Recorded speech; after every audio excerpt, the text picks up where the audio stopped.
Safe. Hey guys, welcome to Health Well Safe. Welcome to Health Well Safe. Health Well Safe is changing the face of healthcare in America.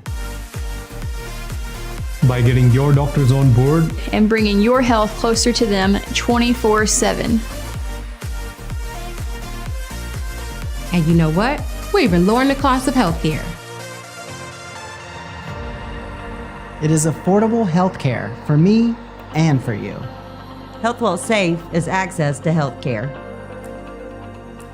Modern technology to manage your health from anywhere in the world. Your greatest wealth is your health. And at Health Well Safe, we keep it safe and secure. Start a health record for free and join the movement to track, monitor, and manage your health for years to come. So go to healthwellsafe.com.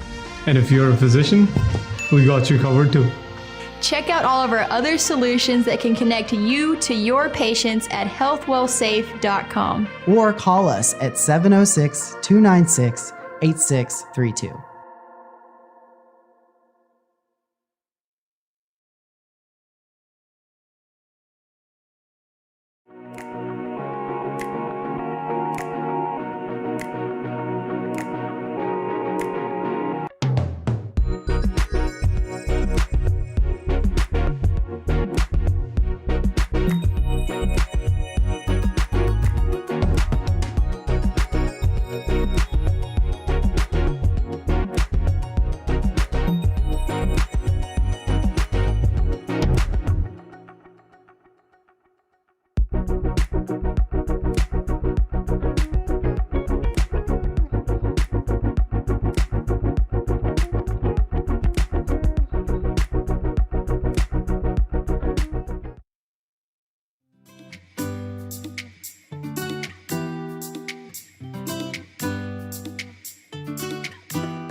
In my humble opinion, I believe being the patient's physician is an honor.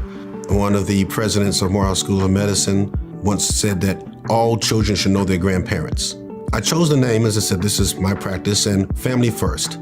Putting family first and then their health. So providing patients the health care that they need in a family fashion. My name is David Blake. I'm a family medicine physician. My practice is Family First Healthcare in Lithia Springs, Georgia. In family medicine, we're trying to practice preventive medicine, taking care of patients' disease processes and preventing them from having problems with those or even developing them in the first place. So my remote checkup helps to do just that by checking in on the patient in between visits. Typically, you see a patient once a year at minimum, and then depending upon their diseases, every 6 months or every 3 months. So there's always going to be a time frame when there's no direct contact between the physician and the patient, but you still need to know what's happening with their blood pressure readings and their blood sugar readings. And this is a way that they can be checked on remotely.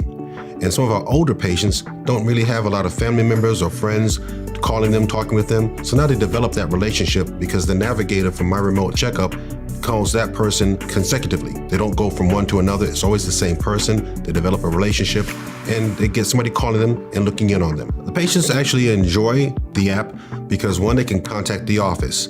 No matter how many telephone lines, how many people you have working them, there's always going to be somebody that has to wait. So this is a way that the patients can contact the office after hours, even during the busy office hour days, and get their information to me as necessary. If it's a problem, it gets brought to my attention and I can adjust their medication, advise them to come in, or get them to where they may need to be. I have patients that are Spanish speaking. So now in the office, I do speak Spanish, but the rest of my staff does not. But we can get them a navigator who can speak to them in their native language, and they can more comfortably communicate their needs to the office. Some of my older patients, when they come back in for their first visit of the year, they have no knowledge of my remote checkup. So I get a chance to explain that to them. I let them know that that's now part of our practice. It's a means for me to keep up with them. And in years past, I had to give them pieces of paper to check their blood sugars on and write it down and write their blood pressures down. I was just writing down everything, and sometimes I'll forget to have a pencil in my hand when I finish my blood pressure, or I'll forget what it was, or I used to take pictures of it with my phone, then my phone will lock out, so it's like, golly. But when I got the device, it made it easier, is because the results go straight to the doctor's office or to whoever's watching it, and it goes to the doctor. So, yeah, I'm very pleased with that. I'm glad that Dr. Blake chose my remote checkup.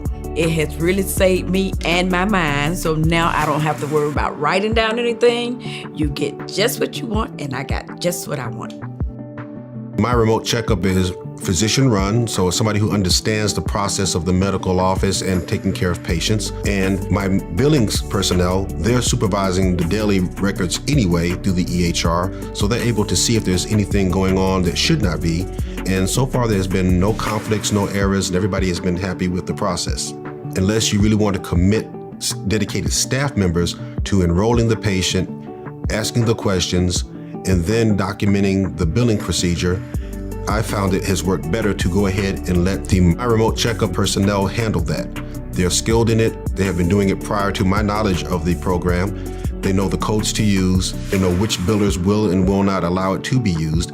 And therefore, they can go ahead and get the bills cleanly through and then turn around and do the reimbursement and reconciliations each month. And I have not thus far had any issues with that. And getting used to using the app myself, so far it has been fine. I have an opportunity to go into the app. I can find patients. I can see what their escalations are. I can see what their recent readings have been, and can communicate back with the patient directly from the app.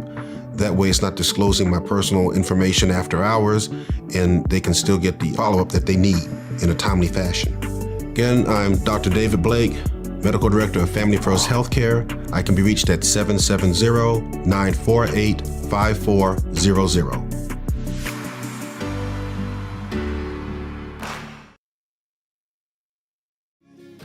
With 20-plus minutes of communications on the doctor's behalf, patients have the same care manager each month as they develop a relationship surrounding their care plan for chronic conditions provided by their doctor. The patient's care plan is documented by a care manager for their physician's review. Physicians can stay up to date with their patient's status and take action as they see required. For more information, visit healthwealthsafe.com.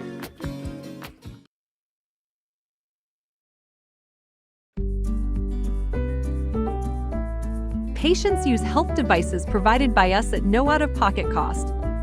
Their health data is immediately transferred to our platform through cellular networks.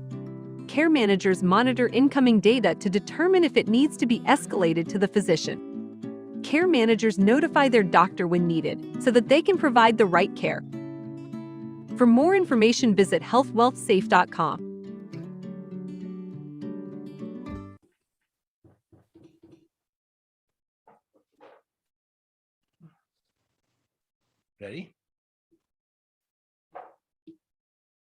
Okay, I'm Subodh Agrawal, and today we're going to talk about remote therapeutic monitoring, a new offering from CMS. For those of people who don't know me, I'm a cardiologist practicing cardiology, actively practicing cardiology in Athens, Georgia since 1995. I also chair a doctors ACO, is an independent physician group, which manage Medicare patients, and we get rewarded by improving the health of our patient at the lower cost. So money we save, part of the money comes to us. That's the best way to create revenue while doing the good thing for the patient. So today we're going to talk about remote therapeutic monitoring, and CMS started this program this month. They went to research, look for the cost of the healthcare, and we basically has major problem. Our costs of healthcare continue to grow. Okay, so we basically think about in 2020, the US spend $4.1 trillion, and 90% of that money was spent on patients with chronic diseases and mental health conditions. So preventing chronic diseases or managing symptoms when prevention is not possible can reduce these costs. Based on this theory, the CMS brought this idea of remote therapeutic monitoring. And CMS has been doing things like that: chronic care management, principal care management, and remote therapeutic monitoring for the last few years with the goal of connecting provider with the patient. CMS feel like by connecting provider with the patient can be treated early, then can at the right time, and may reduce the admission to the hospital, may reduce the ER visit, may reduce the expense of treating disease later.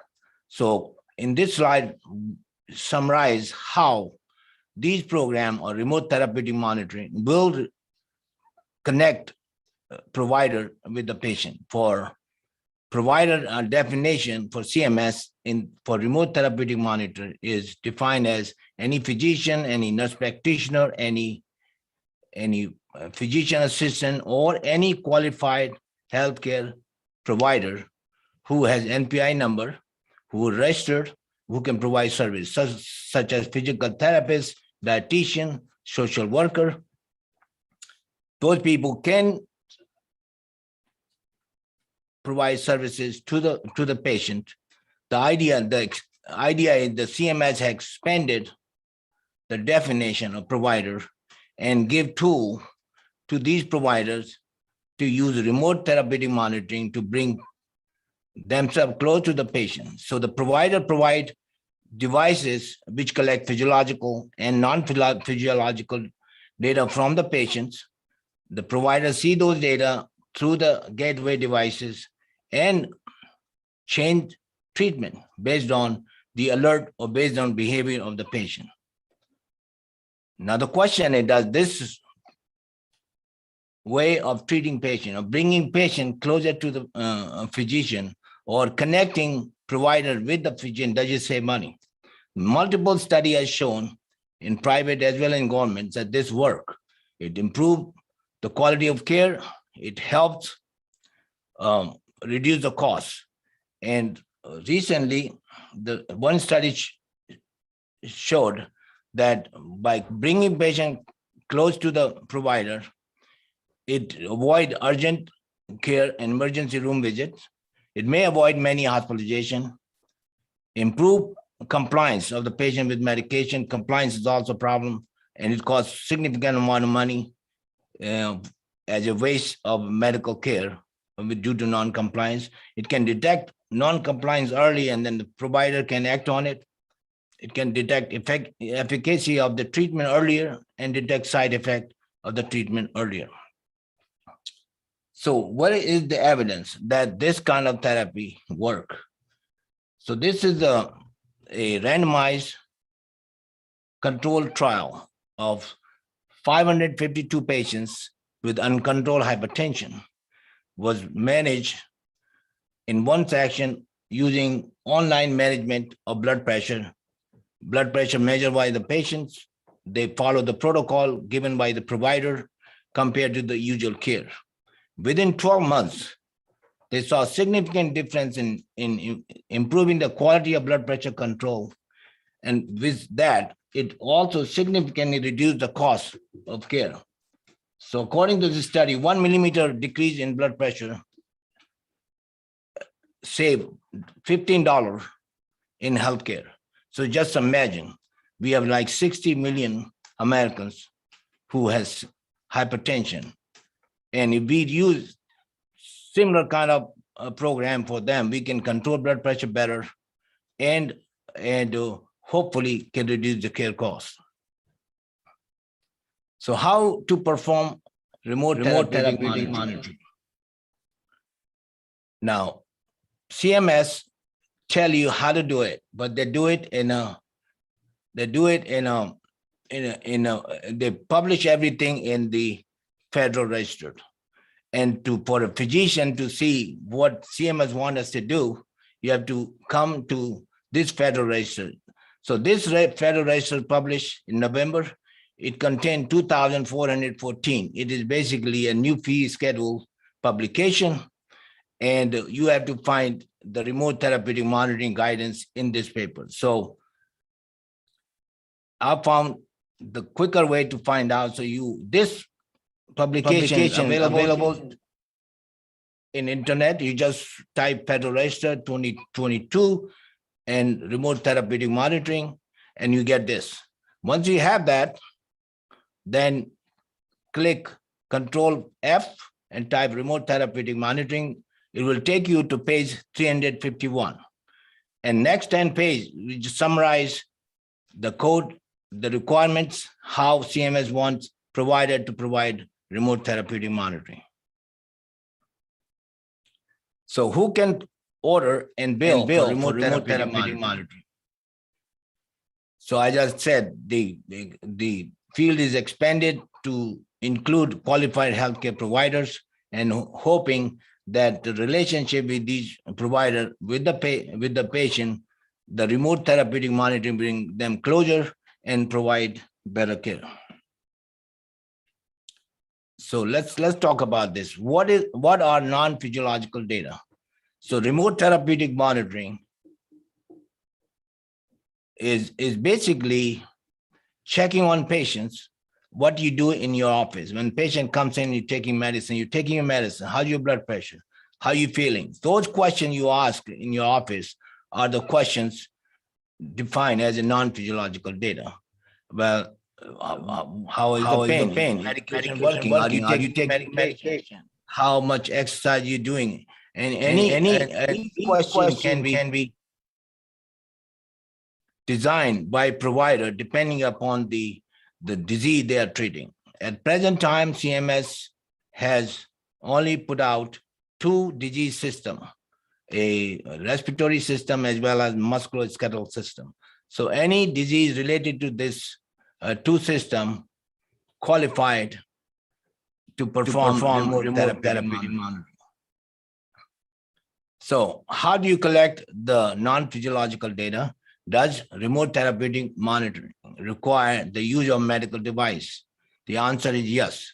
And I will describe you the devices like Fitbit and Apple Watches are not medical devices. They are wellness devices, and CMS do not recognize them as a medical device. So how do you define a medical device? CMS put that burden to the FDA, and FDA basically go to this group called International Medical Device Regulation Forum, which define a software as a medical device. So recently, the software which can be downloaded on a smartphone or software which can be downloaded on PC can perform certain function. If we're able to do that, then it meets the definition of medical device. Now, if you send that device to FDA and say, listen, can you tell us this meets the definition, you will not get the answer for it. So we have to come to this paper, read the paper, and see that your device or somebody who's providing the software meet the criteria. So what this device should meet the criteria described here. It should able to diagnose or screen or monitor patient symptoms related to the disease process and able to communicate to the provider, able to create alert, able to document progress. All those features has to be in the software to make it a software application for medical device. So how do we collect non-physiological data? Non-physiological data are collected either by the software, as I discussed earlier, or a patient can answer the auto call, and auto call can accept the answer and then get directly into the software application medical device, or patient can use a pulse oximetry and read the number and then add into the application, or standalone peripheral device such as cardiomobile EKG monitor. They can do the EKG and then mail it to their provider.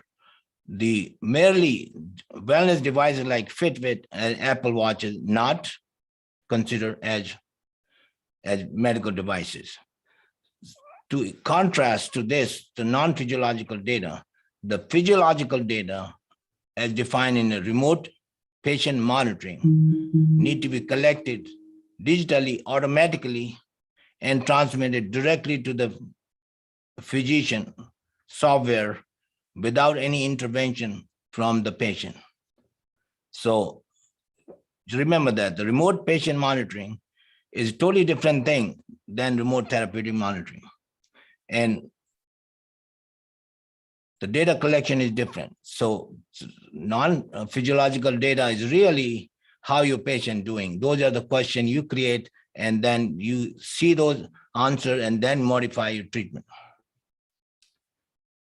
So this is the example given in the Federal Register, how CMS think that remote therapeutic monitoring will potentially be used in general public. So I'll read that for you. A asthmatic patient is prescribed a rescue inhaler equipped with FDA-approved medical device that monitors when the patient uses the inhaler. How many times during the day the patient used the inhaler, how many puff or doses the patient used each day, the pollen count, the environmental factor that exists in the patient location at that time. So this can be collected by the device itself, and patient can answer those questions in the software, enter the data, and that data can be given, can be sent to the provider. This is non-physiological data. The data is then used by a treating practitioner to assess the patient therapeutic response and adherence to the estimate treatment plan. This can enable the practitioner to better determine how well the patient is responding to particular medication, what social or environmental factors affect the patient respiratory system status, and what change could be made to improve patient health. So this is the CMS explanation in the Federal Register. So basically, my suggestion, this remote therapeutic monitoring trying to do is to bring provider closer to the patient on daily basis and able to monitor patient answers and able to modify treatment according to that. So I want to give you example. Now I'm going to start doing this in my practice. And this is my thoughts are. And we will welcome you, any questions from you. So go ahead and raise the question, and we will take time to explain all these questions. So for example, number one, a 70-year-old lady with COPD with exercise-induced hypoxia undergoing pulmonary rehabilitation. She usually visits local ER once in 2 weeks due to non-compliance of medication and get hospitalized at least 4 times a year, each hospitalization lasting for 4 to 7 days. The physical therapist who performing the pulmonary rehabilitation decide to do remote therapeutic monitoring with goal of improving function, increase compliance, reduce ER visit and hospitalization. So that's her decision or his decision. So now they create a care plan. This is what we're going to do. Based on their care plan, the provider create non-physiological data, which can be and can be inserted into software application medical device and provide that pulse oximetry. These questions could be or could modify the way you want it. How are you feeling on the scale of 1 to 10, 1 being worse, 10 feeling great? And if the patient answer 5, that create automatically a alert to the provider, and that means the provider know the patient not doing well. Now, did you miss any of your medication yesterday? Yes or no? Yes, create alert. Did you do your prescribed physical exercise yesterday? Yes or no? No, create alert. Are you getting more short of breath than usual? Yes or no? Yes, create alert. What is your pulse oximetry at rest without oxygen today? I mean, this is a patient is only hypoxia during exercise. So patient should be should have good oxygenation at rest without exercise. So if the oxygenation is less than 88%, that create alert.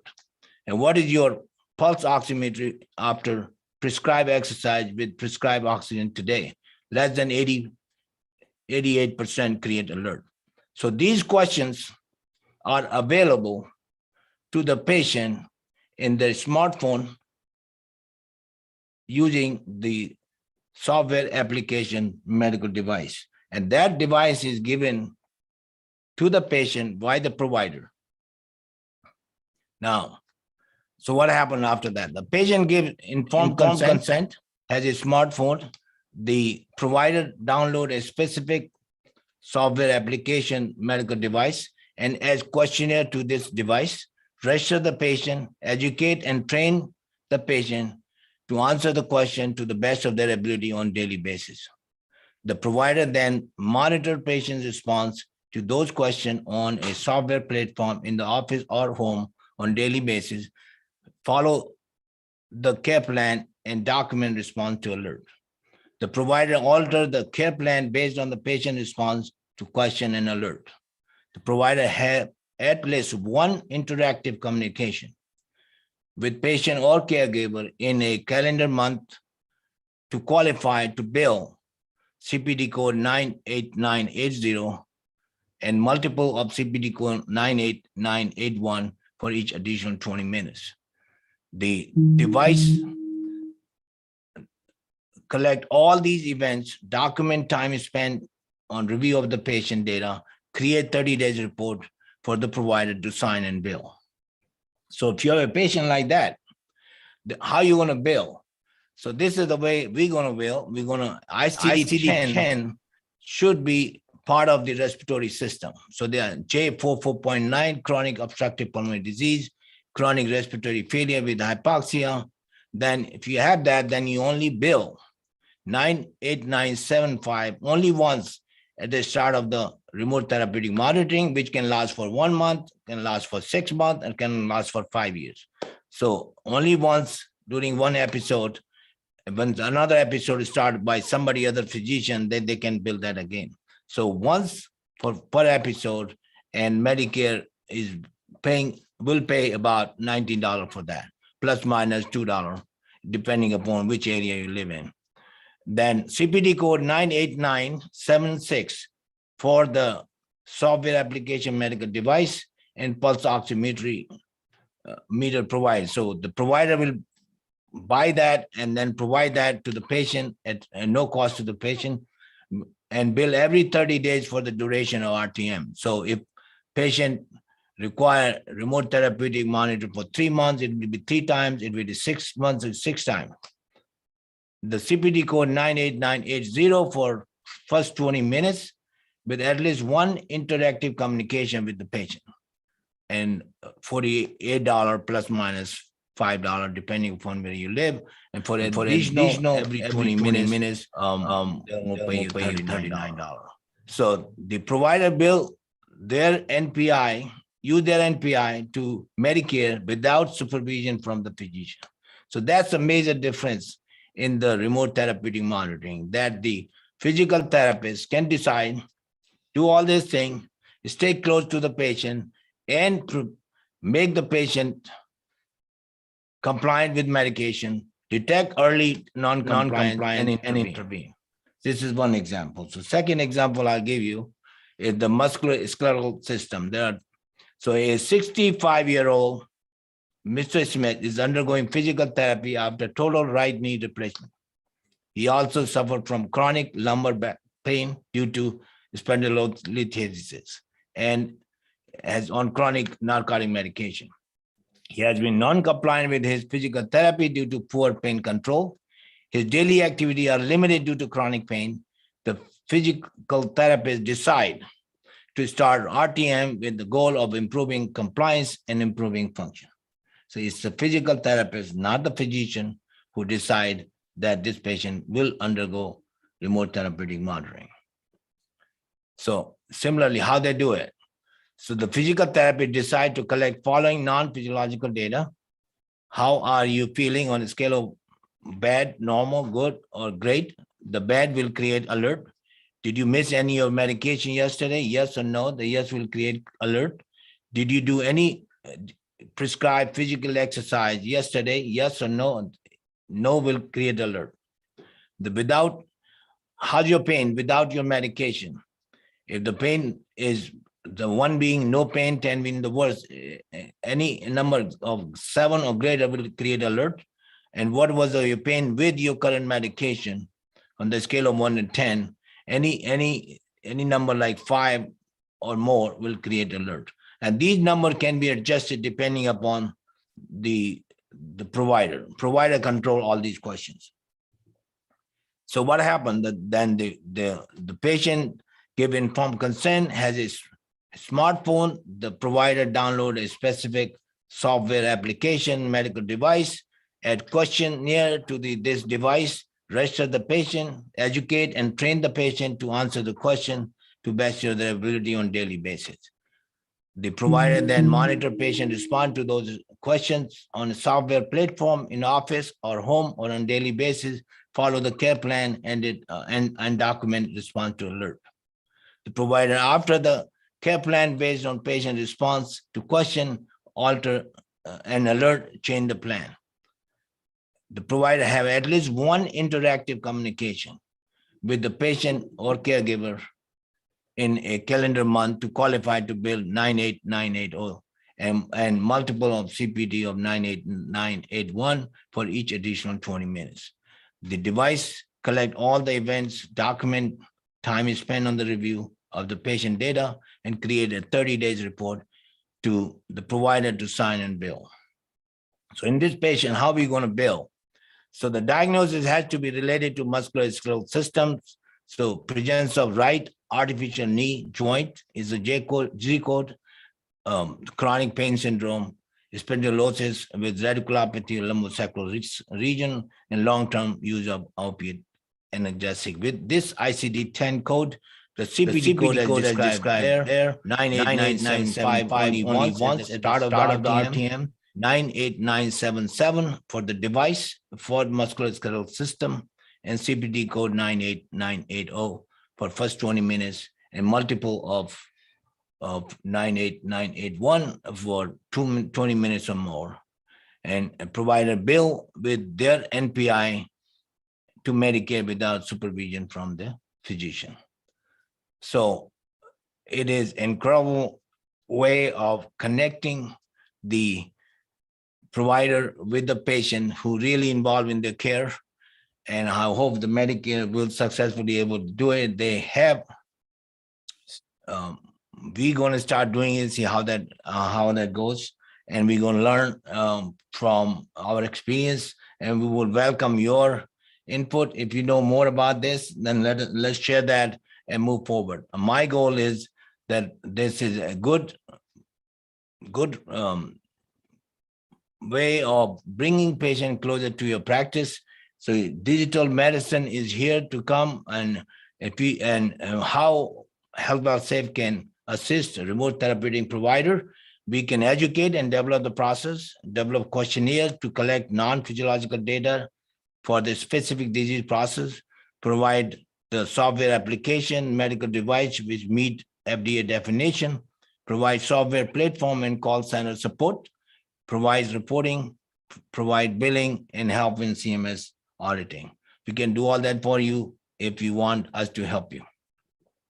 So if you decide, hell, this is too much work for me, and I don't want to I'm just comfortable the way we are, then you know what's going to happen. You're going to start losing patients to teledoc, start losing patients to middle clinic, you start losing patients to other clinics who provide both digital and in-person visits, losing opportunity to become low-cost, high-quality provider, and lose more than $500 per patient per year revenue after expenses. So the choice is yours. I think time is going to continue, move forward. The digital health is here, which is going to connect your patient with you. And if you don't change with time, the time are going to change you. So we'll take, these are the references, usually came from the internet. The top reference is the Federal Register, and there is a summary. Oh, that's what happened. Once the register comes in, multiple healthcare consultant read all those things and then publish their blog and things which are available on internet. Just type remote therapeutic monitoring, CMS, and 2022. You're going to have tons of like almost 20, 30 articles, which were just telling you what is written in the register.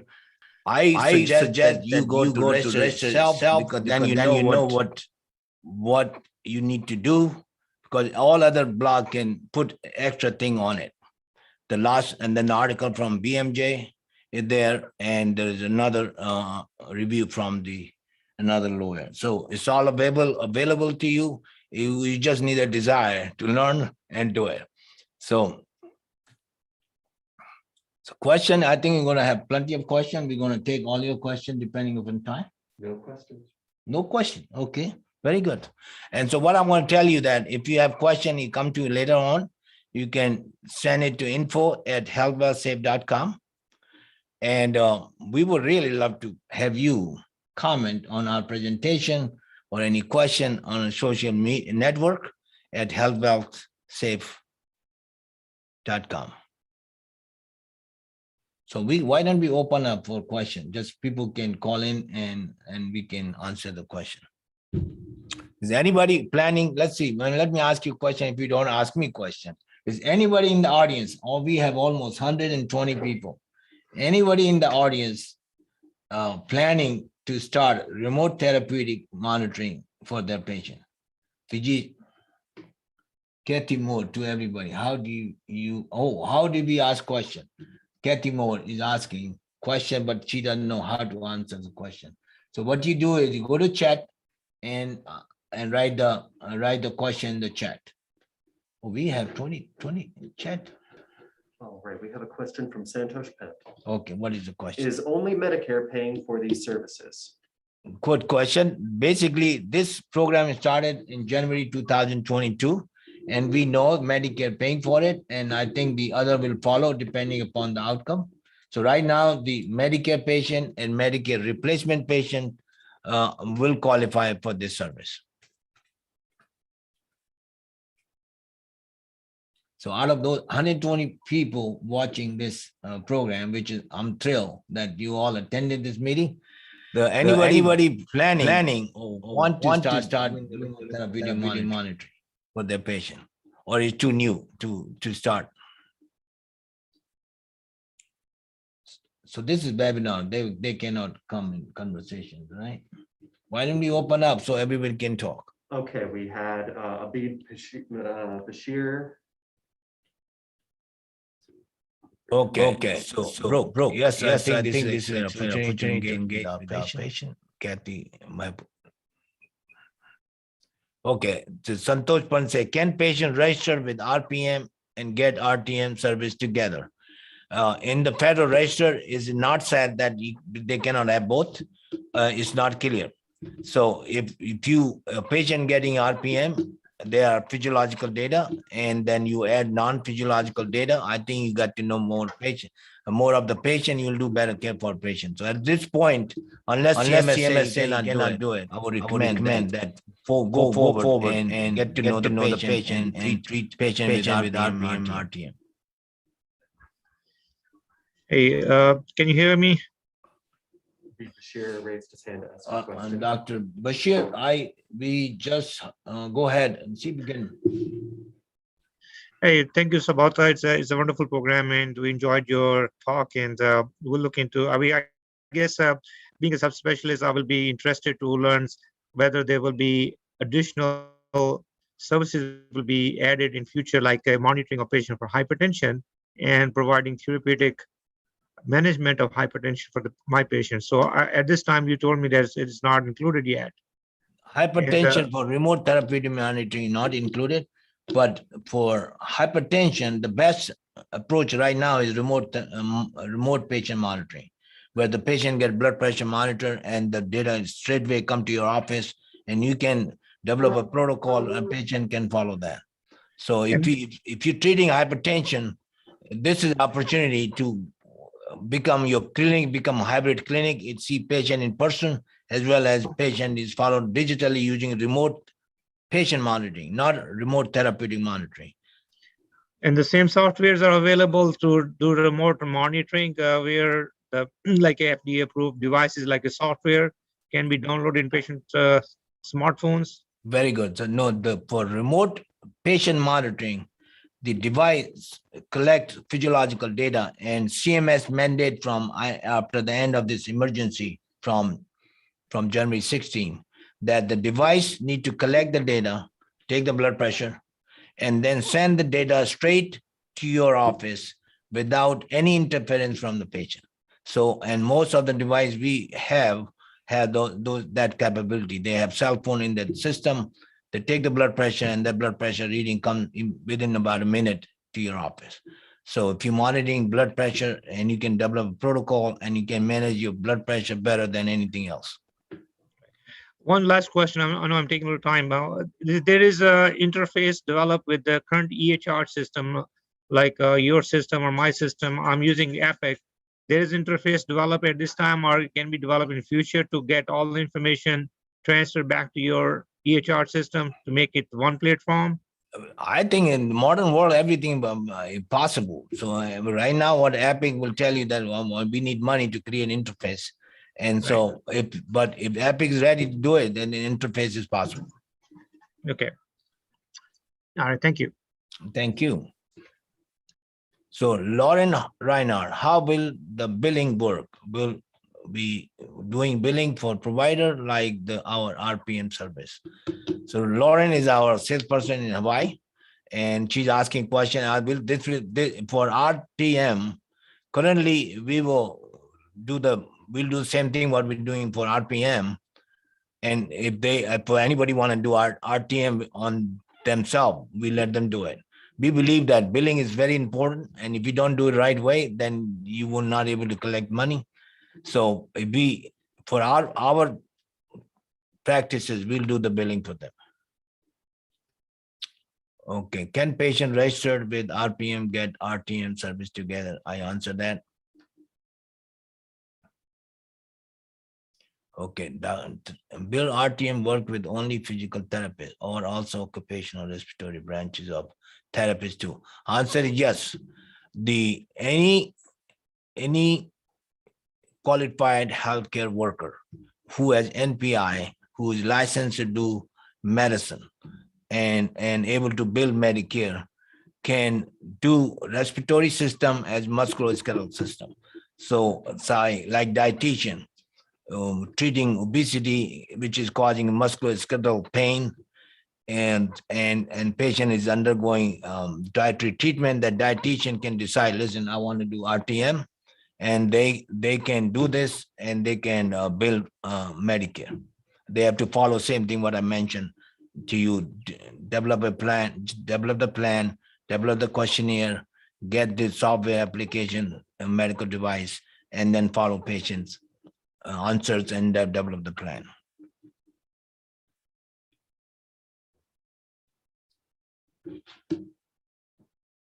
Well, looks like, do we have some more? I think there is.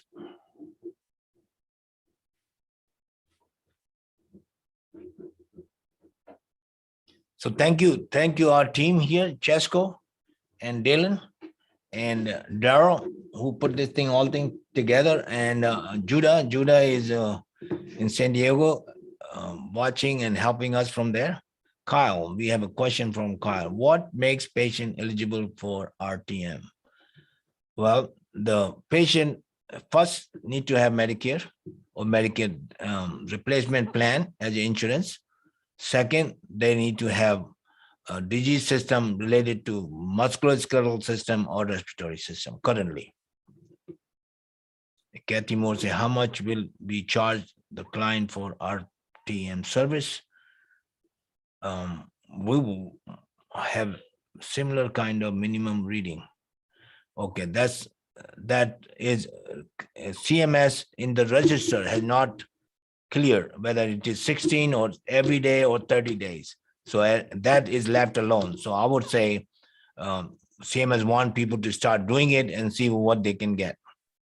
So I don't think there's a restriction is same as our remote patient monitoring, where the 16 reading required for billable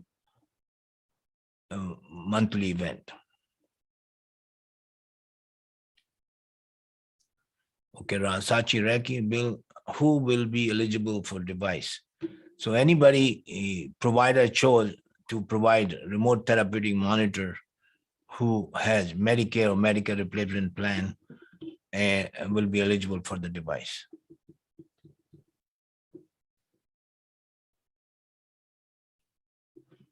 Well, Judah, thank you for putting all this together. Our team consists of here, Chesco, you want to say hello to everybody? Okay, Dylan, you want to say hello to everybody? And Judah, where are you? Chris, I'm here. You can, yeah, well, go and show on your face and let everybody see you, how hard working you're working, okay?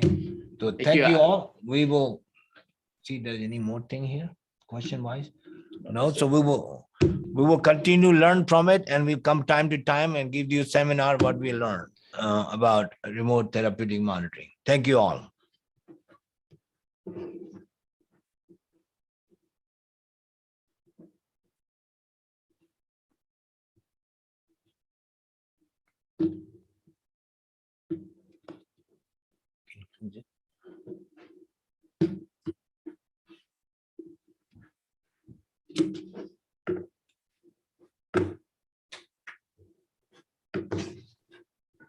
Hello, Dr. Agrawal.